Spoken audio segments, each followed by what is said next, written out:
also an anthropologist. So he was doing research in this region. The Luos called him Bonobilo. He's a Hobley, but they nicknamed him Bonobilo.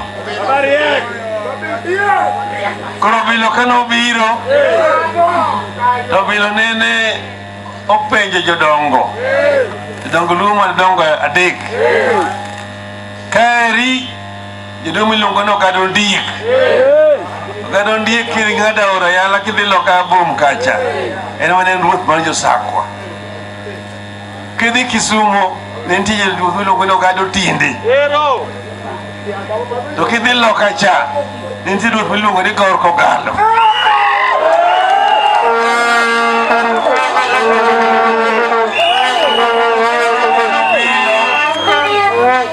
Bonobilo nopenjo jodongo gi. Ok ne oketo gi kanyo achiel, nopenjo gi achiel kachiel. Oganda noromo go Sakwa ka.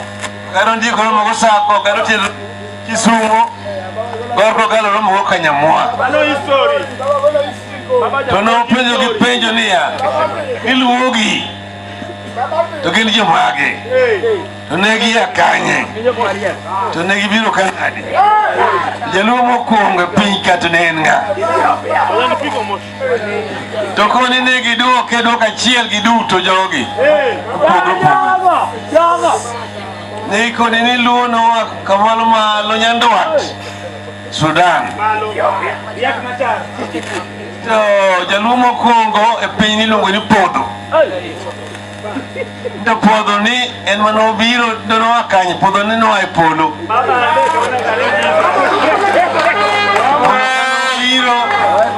To nopie wi got moro miluongo ni Ramogi e Sudan. To kanyo en manobiro gi kodhi duto mag le koda mag yien. Nobiro mondo mar piny kani te kaka ngima nochakre. Kae to wacho ni gini kanowinjo gini to sigana matut kendo mabor manochakre machon ahinya. Ni mano e kaka chalo gi mar jo-Yahudi mane Musa ondiko muma. Ni ma miluongo ni Genesis story ma joluo kane waging'eye ka wasungu nobiro ka. To kidhi Sudan kucha nitie got miluongo ni Ramogi. Kidhi Uganda piny achon nitie got miluongo ni Ramogi. Kae kibiro ka Imbo ka be nitie got Ramogi. To got Ramogi ne mane luo monongo biro mokwongo Kenya ka nodhiye. Joma nodhi got Ramogi iluongo ni joka Jok. Kane gibiro kanyo to ne gidhi wi got nikech ne got ka gibetie to gineno ka wasigu biro. To koro giikre en malo. Koro joluo manobet kanyo bet kanyo higni 200 gi wiye ka grup mar ariyo pok obiro. Winjo maber? Maber. Joka Jok kidhi piny achol kucha iluongo ni Jopa Jok. Gintie kama gulu gi Nimule. Koro joka Jok kaeri emoting'o joma ni Chuonyo, jokara Chuonyo. Emoting'o joma iluongo ni joka Chwanya, mago joka Rungu, joka Dem, joka Nyamwa gi joka Boch. Joka Nyango Rabala. To magi e jo Alego. Manyikwa Alego kama koro wantie kani oyoki Alego madie en jo miluongo ni joka Nyinek to gi Joseje. Magi Alego. Ayo magi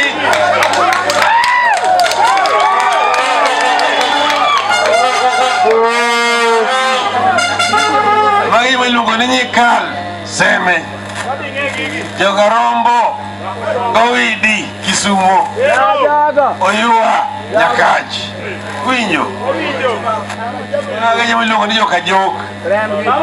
Kae bang'e higni 250 biro joma iluongo ni joka Owiny. Owinyo mar Gadhola. Kidhi Tororo iluongo Jopa Dhola. Owiny kobiro to dhi Manyala. Kong'ado to kobiro ka to rwako Kiseje ochanye wuod Alego maduong'. koro wingi lange gi alego ka koro gini magin kogelo to gini karuoth to gini jamiluongo ni jomur to gini jamiluongo ni jagoro winjo magi group mar jokowiny koda karapul kidhi imo tiluongogi ni jokadimo gi jamunyejra to gowil sembo tiluongo ni jokanyigoro to gin kora gini kamot gi kakonya e kajulu winjo wachni aya koro biro grup mar adek iluongo jokomolo gi gin giwuok kuom jaluru kidhi go iluongo ni jopaimol molo gi kobiro to gin makoro gidhi gikonyo jalego kaka jowiny tiyoga ng'enge loch mar jokowiny koro jokomolo gi kobiro gibe ka gianzoya gidonjo koni to koro gidhi magidhi gigolo winy magiruako seche ruoth to kaeri gin e jamiluongo ni joboro ugenya to magi jamiluongo ni jokateg to magi jamiluongo ni jokager to magi gin miluongo ni kakan e kalelego ka luongo loka ka ni kagan to magi jogem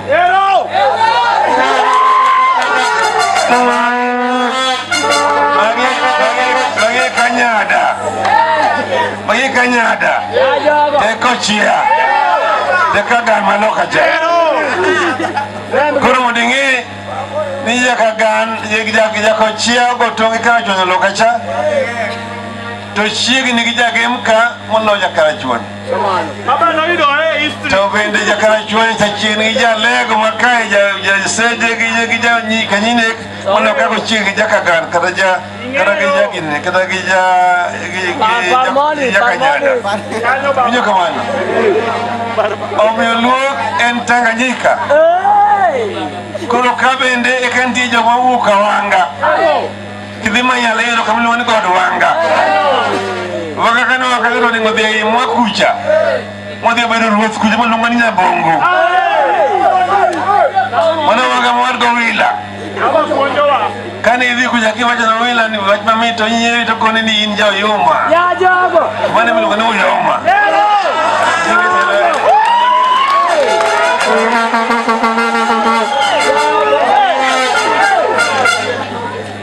to kode kama tar ma wuod Wanga gichiegi miluongo ni Sakwa mae kod josakwa koro kane jing'en wilo dar gi lange to biro lego kidhi alego kamiluongo ni Kobare kata nitie gunda miluongo ni Uyoma nyaka sani mane kamane gibire ka gia Kawango ae bang'e to kanye ma ng'ato biro miluongo ni Lei Lei ni nowuok piny Achol kobiro kanyo kochopo kanyo to poto kuma wila en gi nyako maduong' nyare miluongo ni Amolo nyar Lei ema nowilo kendo koro jokalegi gi Lei mana semboka to koro mae wat jokowila miluongo ni Kabudha miluongo ni Katwenga to gi miluongo ni gine Uyoma Kabudha Jokagilo ni kanyo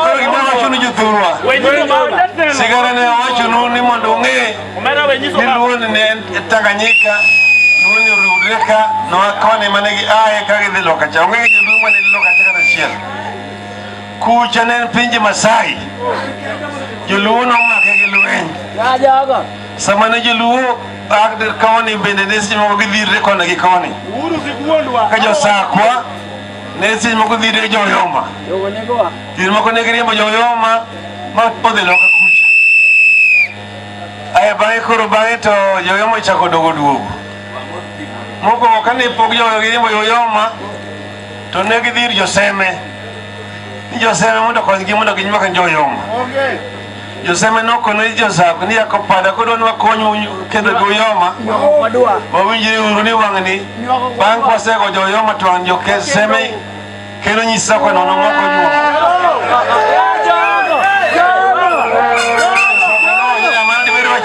Jago. Iseka onyo moko nyuo Ya jago. Okay. Manoran. Akane gidhika Jabilo. Jabilo nodhi morudo bilo mibilo yalo. Moko ngidhi rwedhi okedo goyoma odhi logi. Kane gidhi to gidhi gimonjo joyoma magi koa magari modhi chula kucha. Kase mene koro biro kine. Nijako pare wach manyoro chane nadi. Sako koni ayako dongo wach manyoro cha obare.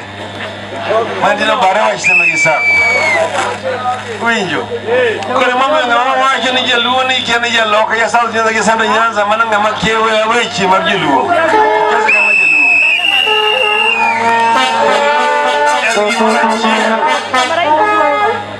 Enful marabora.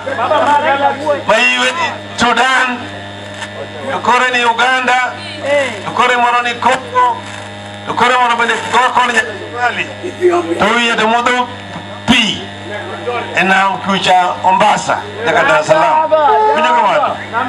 Amiyo janjiri ilu kada yoi. Yoi ilu kada yoi. Mami je thura nyaka